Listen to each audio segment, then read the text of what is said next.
नमस्कार दोस्तों, जो बच्चे दिल्ली यूनिवर्सिटी से रेगुलर एनसीवेब या एसओएल से कोई भी किसी भी तरह का कोर्स कर रहे थे और उनका ओबीई एग्ज़ाम होना है, जो थर्ड ईयर के बच्चे हैं, तो वो काफ़ी दिक्कत में थे इस समय के कोई इन्फॉर्मेशन नहीं आ रही है। 1 जुलाई से एग्ज़ाम थे, फिर वो भी पोस्टपोन हो गए 10 जुलाई के लिए, और मॉक टेस्ट होना था 1 हफ्ते पहले, उसकी भी कोई खोज खबर नहीं है और उनका एडमिट कार्ड भी नहीं है।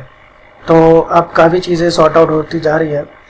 जो मॉक टेस्ट है, अब मॉक टेस्ट की फाइनल डेट शीट आ गई है और मॉक टेस्ट किस तरीके से कंडक्ट होगा स्टेप बाय स्टेप, वो सारी गाइडलाइंस भी अवेलेबल हो गई है। तो ये सारी चीज़ें जानने के लिए देखिएगा वीडियो आखिर तक बिना स्किप किए। मैं हूँ आपका दोस्त अशोक कुमार और आप देख रहे हैं अपना यूट्यूब चैनल एडुट्रिक्स।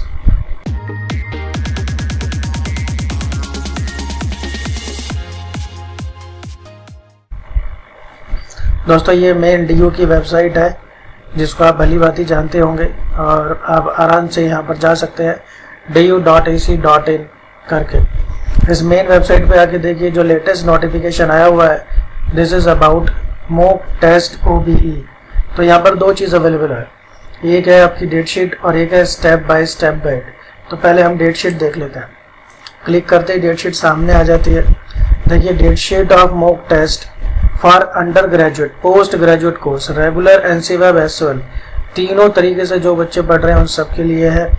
और जुलाई 2020 के लिए जो ये ओपन बुक एग्ज़ाम होना है, आप देख सकते हैं। ये जो डेट शीट है, 4 जुलाई सैटरडे, 5 जुलाई संडे, 6 जुलाई मंडे, 7 जुलाई ट्यूसडे और 8 जुलाई वेडनेसडे। थोड़ी देर पहले तक क्या था, ये जो जुलाई है, ये जुलाई और ये जून लिखा हुआ था, बाद में इन्होंने ठीक कर लिया क्योंकि थोड़ा मजाक बना था इनका उसके बाद से। तो ये किस तरह की डेट शीट है, कुछ अजीब सी लगती है, समझने की ज़रूरत है। ये 1, 2, 3, 4, 5, ये 5 दिन आपके जो है टेस्टिंग चलेगी, आपको ट्रेनिंग दी जाएगी मॉक टेस्ट के थ्रू। अब इसके अंदर ये 1, 2, 3, ये 3 सेशन है, सुबह का, दोपहर का और ये शाम का। अब इसके अंदर क्या है कि आपको जब भी सूटेबल हो तो आप उस एक पर्टिकुलर सेशन में जाके अपने मॉक टेस्ट की तैयारी कर सकते हैं। तो आपके पास देखिए 5 तो आपके पास दिन है और 3-3 बार टेस्ट की तैयारी आप कर सकते हैं एक दिन में। तो यानी कुल मिला के 15 सेशन हो गए हैं। किसी भी सेशन में जाके जो आपको सूटेबल लगे तो आप किसी में भी जाके अपने मॉक टेस्ट देके और उसकी प्रिपरेशन कर सकते हैं कि आखिर ये एग्ज़ाम होगा तो होगा कैसे। और आप चाहे तो 2-3 दिन कर सकते हैं या डेली कर सकते हैं, जब आप एकदम तैयार ना हो जाए कि किस तरीके से क्वेश्चन पेपर डाउनलोड करना है और किस तरीके से उसको लिख के वापस अपलोड करना है। इन चीज़ों को लेकर जब तक आप पूरी तरह से एकदम तैयार नहीं हो जाते, तब तक आप ये सारे टेस्ट में आप तैयारी करते रहिए। फिर इसके बाद ये कुछ गाइडलाइंस नीचे दी गई हैं, तो ये भी हमें पढ़ने की ज़रूरत है।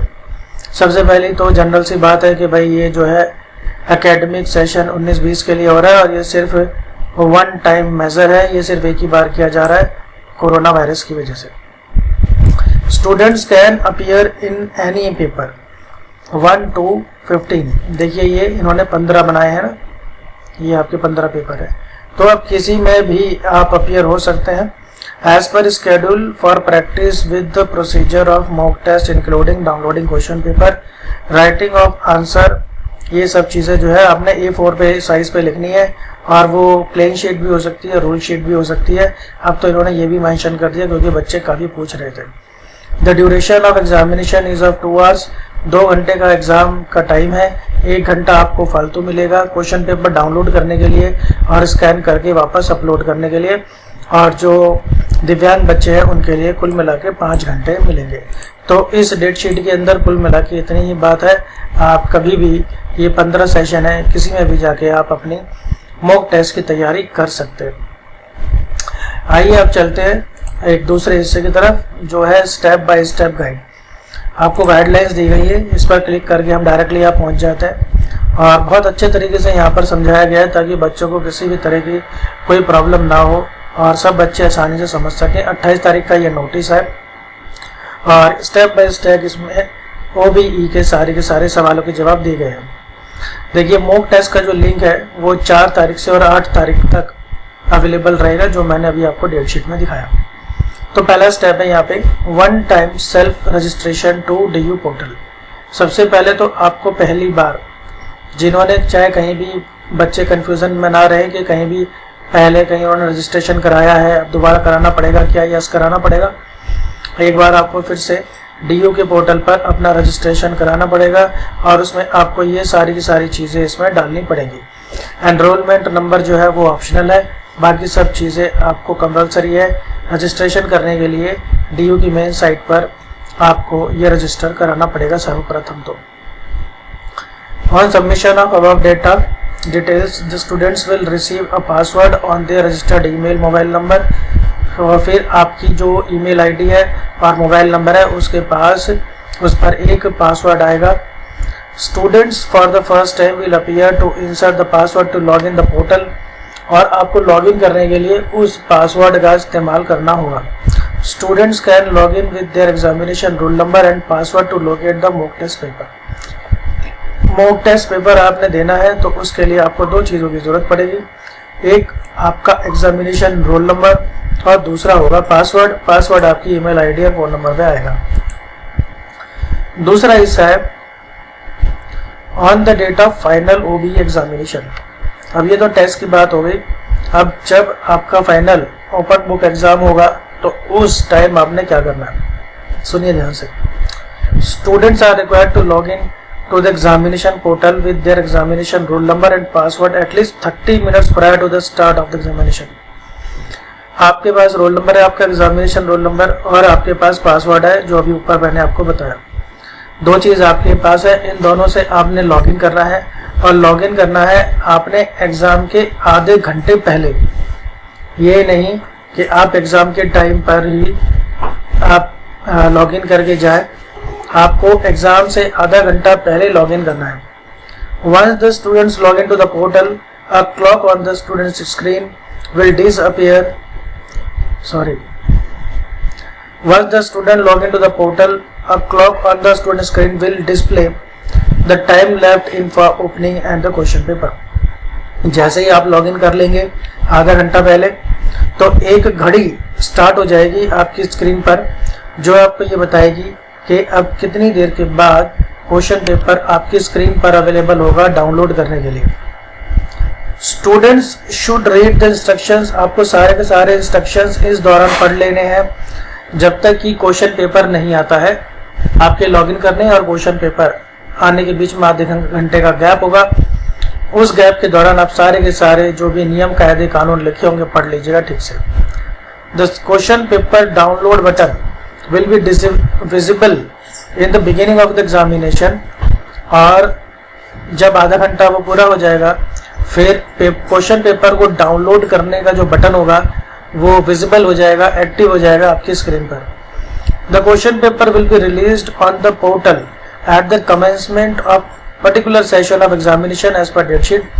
और जैसे आपको डेट शीट दी गई है उसके अकॉर्डिंग आपके क्वेश्चन पेपर आने शुरू हो जाएंगे। Students are required to click on the download button to download the question paper on the desktop, laptop, phone and can also take the print out if required। और फिर download का जो button होगा उस डाउनलोड के button पर click करके आप अपना क्वेश्चन पेपर डाउनलोड आराम से कर सकते हैं।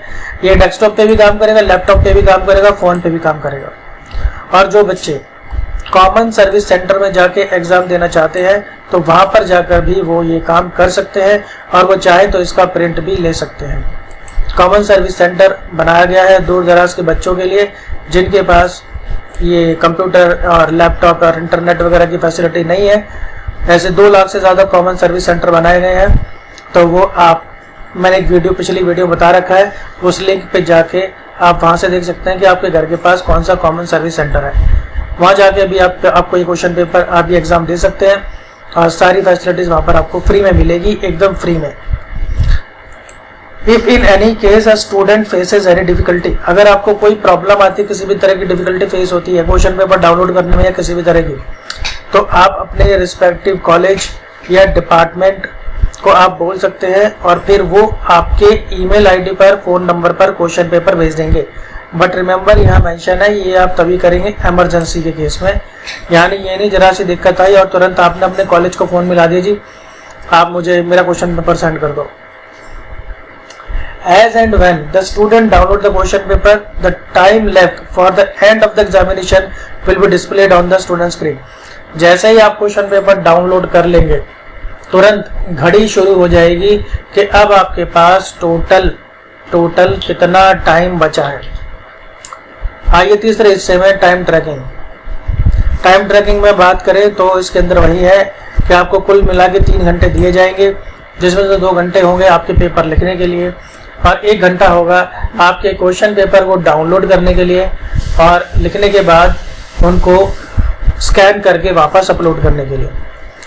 फिर इसमें बताया गया है कि जो दिव्यांग बच्चे हैं उनको कुल मिला के 5 घंटे मिलेंगे और ये सब उनके 5 घंटे का फार्मूला बताया गया है।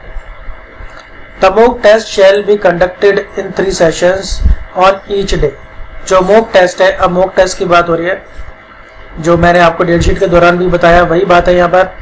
मॉक टेस्ट के जो है वो आपके हर रोज 3 सेशन के अंदर ये हो रहा है।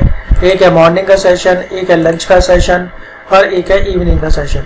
आपको जैसे भी कन्वीनियंसी हो, जो आपको सुविधा के अनुसार आप उसे ज्वाइन कर सकते हैं। Once the question paper is downloaded, जैसे ही आपने क्वेश्चन पेपर डाउनलोड कर लिया, the students will be allowed to upload the answer sheets within the stipulated time, 3 hours for all except the 5 hours for दिव्यांग student. जैसे ही आपने question paper को डाउनलोड कर लिया, फिर उसके बाद जो भी आपको टाइम मेंशन है 3 घंटे या 5 घंटे, आपको उस टाइम के बीच में ही दौरान ही आपको अपनी आंसर शीट्स अपलोड करनी है। आइए जी चौथे हिस्से पे, आंसरिंग द क्वेश्चन पेपर। अब आप आंसर कैसे लिखेंगे क्वेश्चन पेपर पे, किस तरह से लिखना है, यहाँ पर आपके कई सवालों के जवाब मिल जाएंगे। आपको A4 साइज की शीट पर आंसर लिखने हैं, A4 साइज पर।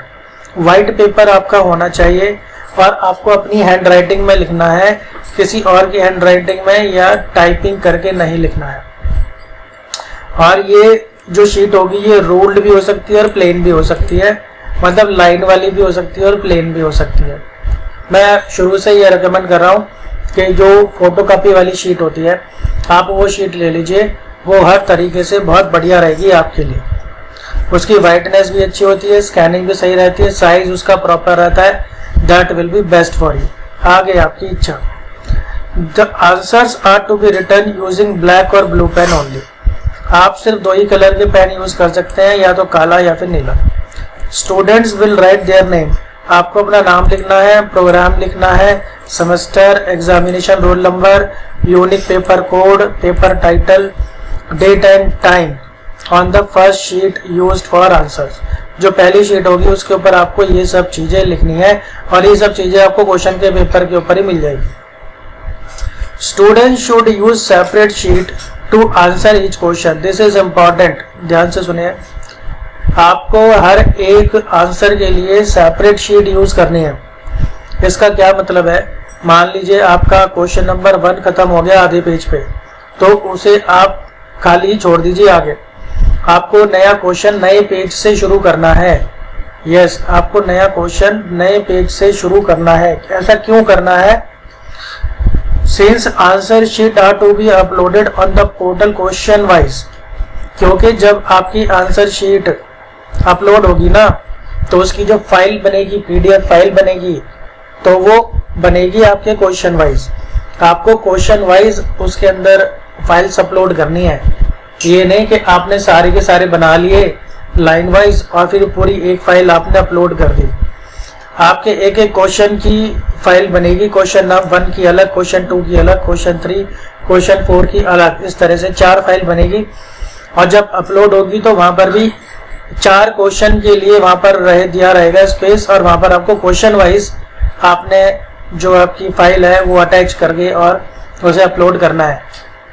तो इस बात का ध्यान रखिएगा, बाद में गलती हो गई तो उसको सुधारना मुश्किल हो जाएगा। इसके बाद आइए 5वें हिस्से में चलते हैं, अपलोडिंग आंसर शीट। अब अपलोड कैसे करेंगे आप? The students will scan the return pages of the answer wise. ये यहाँ पर वही कह रहा है कि आपने जो आंसर शीट्स लिखी हैं उसको आप क्वेश्चन वाइज ही स्कैन करके और फिर आपने उसको अपलोड करना है। For each question student can upload single file. देखिए ईच क्वेश्चन, हर एक क्वेश्चन के लिए सिंगल फाइल होगी। Scanned all sheets together for each question. एक क्वेश्चन के अंदर अगर 4 शीट है तो उन 4 शीट की एक फाइल बनेगी क्वेश्चन 1 के नाम से। Multiple files, scanned individual sheet for each question. और ये इस तरह से आपकी मल्टीपल फाइल्स बन जाएंगी, क्योंकि 4 क्वेश्चन करें तो आपकी 4 फाइल बन जाएगी। For this students will be provided with an upload feature multiple uploads against each question. इस तरह से आपको मल्टीपल अपलोड्स का ऑप्शन वहां पर मिलेगा।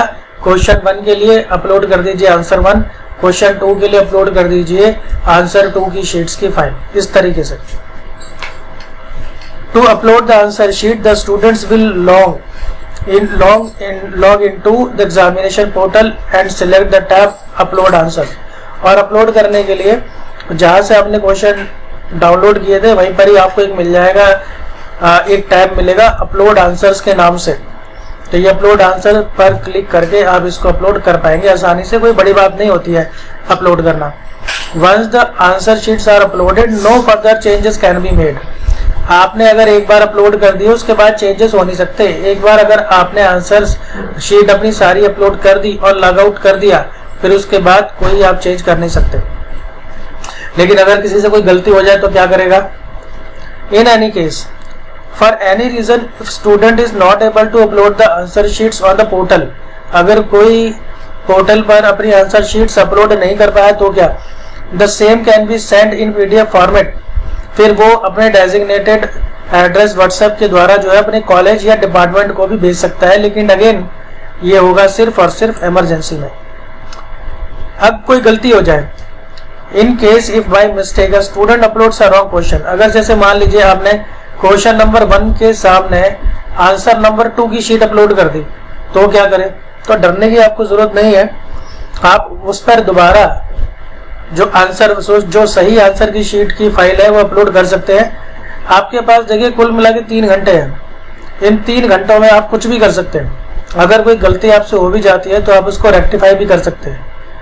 क्वेश्चन नंबर 1 के सामने अगर आंसर नंबर 2 अपलोड हो गया, कोई बात नहीं, आपके पास टाइम है। अगर उस 3 घंटे के अंदर आप हैं तो वहां पर आप दोबारा से जो आंसर 1 की शीट है वो अपलोड कर सकते हैं। तो आपको डरने की कोई जरूरत नहीं है। लेकिन अगर एक बार आपने सारी शीट्स अपलोड कर दी और लॉग आउट कर दिया आपने, उसके बाद फिर आप कोई चेंज नहीं कर पाएंगे। The student shall be required to submit a declaration regarding. और आपसे एक डिक्लेरेशन फिल कराया जाएगा, आपसे एक डिक्लेरेशन फिल कराया जाएगा UFM का, यूजिंग अनफेयर मीन्स वाला, कि भाई आपने ये एग्जाम करते टाइम कोई चीटिंग वीटिंग तो नहीं करी। और छोटा सा ये डिक्लेरेशन होता है, इसमें कोई बड़ी बात नहीं होती है, just a formality. Answer sheet submission. अब जब आप आंसर शीट सबमिट करेंगे तो उसके लिए क्या है, लास्ट है ये, once the students upload all the scanned answer sheet against their respective question. जब आपने सभी क्वेश्चंस के सामने उनकी सारी की सारी जो आंसर वाली फाइल्स थी वो अपलोड कर दी है, they should click the button for the UFM। फिर उसके बाद यानी सारी आंसर शीट सबमिट करने के बाद, अपलोड करने के बाद, फिर आप UFM के बटन पर क्लिक करेंगे। UFM डिक्लेरेशन का बटन है, उस पर क्लिक करेंगे and confirmation for submission and log out. और फिर कंफर्म करेंगे कि हाँ जी अब मैं अपने ये आंसर शीट जो है सबमिट करना चाहता हूँ। और फिर आप लॉग आउट कर देंगे और इससे सक्सेसफुली हो जाएगा आपका सबमिशन। और आपके ईमेल और ईमेल आईडी पर और जो नंबर दिया उस पर उसका कंफर्मेशन भी आएगा कि जी आपकी आंसर शीट जो है वो सबमिट हो गई है। अब कुछ 2-4 इंपॉर्टेंट चीजें हैं इसके अंदर देख लेते हैं। तो उसमें क्या है, the mock test is not exactly an OBE examination but only a type of test. देख आप ये मत सोचना कि जैसा मॉक टेस्ट आपका हो रहा है same to same question paper वैसे ही आएगा। ये सिर्फ आपकी तैयारी कराई जा रही है प्रोसीजर के लिए। तो आप ये मत सोचेंगे कि सेम टू सेम ऐसे ही क्वेश्चन पेपर आएगा क्या। This mock test is based on procedural steps. ये आपको सिर्फ प्रोसीजरल स्टेप्स की तैयारी कराने के लिए है। The facilities of CSE is only mean for examination. और जो कॉमन सर्विस सेंटर की फैसिलिटी है वो एग्ज़ाम के लिए है, आपके लिए, और किसी चीज़ के लिए नहीं है। जो मॉक टेस्ट है वो आपके 4 जुलाई से लेके 8 जुलाई तक चलेंगे, वो सब बता दिया है आपकी वेबसाइट पर। और मॉक टेस्ट का जो लिंक है वो 2 तारीख को ही अवेलेबल हो जाएगा, और जो इसका स्केड्यूल है वो भी सारा अवेलेबल है। स्केड्यूल तो मैंने आपको इस वीडियो के शुरू में ही दिखा दिया। तो दोस्तों ये थी सारी की सारी डेट शीट और सारा का सारा गाइडलाइंस। आशा करता हूँ आपके सारे सवालों के जवाब आपको मिल गए होंगे। अगर फिर भी कोई सवाल रह गया है तो आप कमेंट बॉक्स में कर सकते हैं, और या फिर आप व्हाट्सएप भी कर सकते हैं। आप जितना हो सके अपने सारे यार दोस्तों को इन सब चीज़ों के बारे में बताइए, ताकि वो अपने पढ़ाई में लगे रहे और ये ना सोचे कि एग्ज़ाम होंगे कि नहीं होंगे। इसी तरह से जुड़े रहिए मेरे साथ। मिलता हूँ मैं आपसे अगली वीडियो में। धन्यवाद।